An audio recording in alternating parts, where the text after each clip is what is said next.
Hi అండి. ఇంతకుముందు చెప్పాను.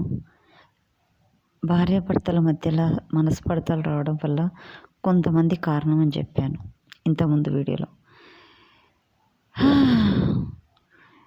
చాలా రీజన్స్ ఉంటాయండి.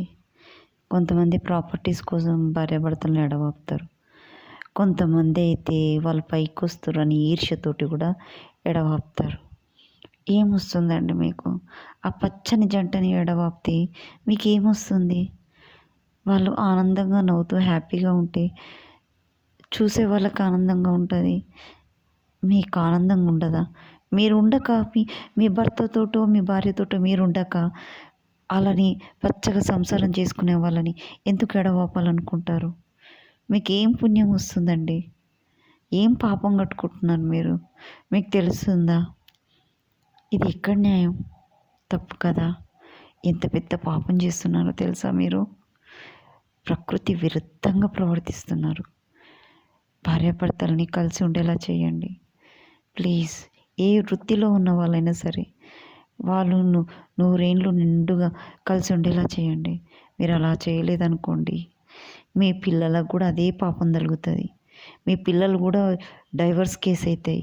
మీ పిల్లలు మీ కళ్ళ ముందు ఏడ్చుకుంటూ మీరు చేసిన పాపాలకి వాళ్ళు మీ కళ్ళ ముందు ఏడ్చుకుంటూ మీ బాధపడుతుంటే ఆ పాపాలన్నీ మీకు కళ్ళ ముందు కనిపిస్తాయి.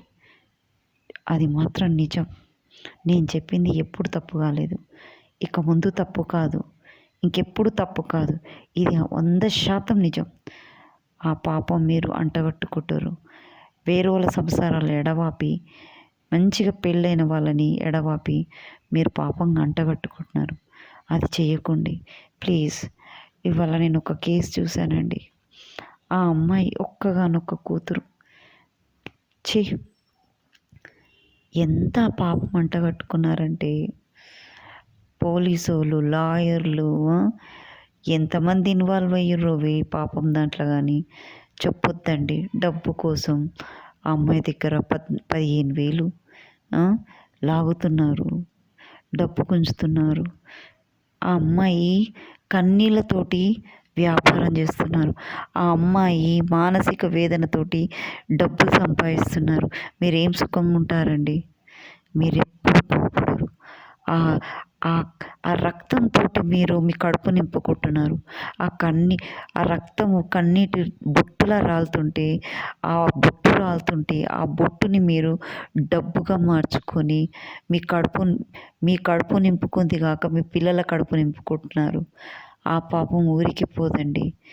ఏ రోగంలో నాకనో మీ కళ్ళ ముందు మీ పిల్లలు చనిపోతుంటేనో మీకు శాపంలో వెంట తలుగుతుంది. ఏ క్యాన్సరో ఏ హార్ట్ అటాకో మీ కళ్ళ ముందు మీ పిల్లలు చచ్చిపోతుంటే ఆ బాధ అనేది, ఆ అమ్మాయి పడ్డ బాధ వేదన. కొంతమంది అయితే అమ్మాయిలు సూసైడ్ చేసుకుంటున్నారండి. కొంతమంది అయితే అమ్మాయిలు ఎవరితో పడితే వాడితో తిరుగుతున్నారండి. వీళ్ళు చేసే పాపాలకి వాళ్ళ జీవితాలు నాశనం చేసుకుంటున్నారు. వాళ్ళ జీవితాలే కాక ఇంకో వేరే ఆడపిల్లల జీవితాలు కూడా నాశనం అవుతున్నాయి. ఇంతమంది పాపాన్ని మీరు అంటగట్టుకుంటున్నారు. మీరు ఊరికైనా చావరండి.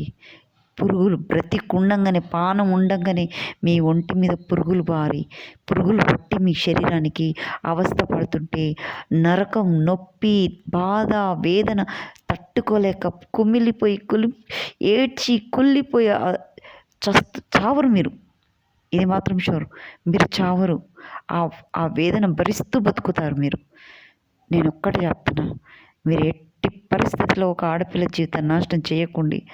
వాళ్ళు ఏదో గొడవ పడి ఏదో టెన్షన్లో, జాబ్ టెన్షను లేకుంటే పిల్లలు కాకుండా టెన్షన్లో, వాళ్ళ టెన్షన్లోకి వచ్చి భార్యాభర్తలు కొట్లాడుకుంటే ఆ కొట్లాటని మీరు క్యాష్లా చేసుకొని వాడుకున్నారనుకోండి, ఈ శాపమే మీకు తగులుతుంది.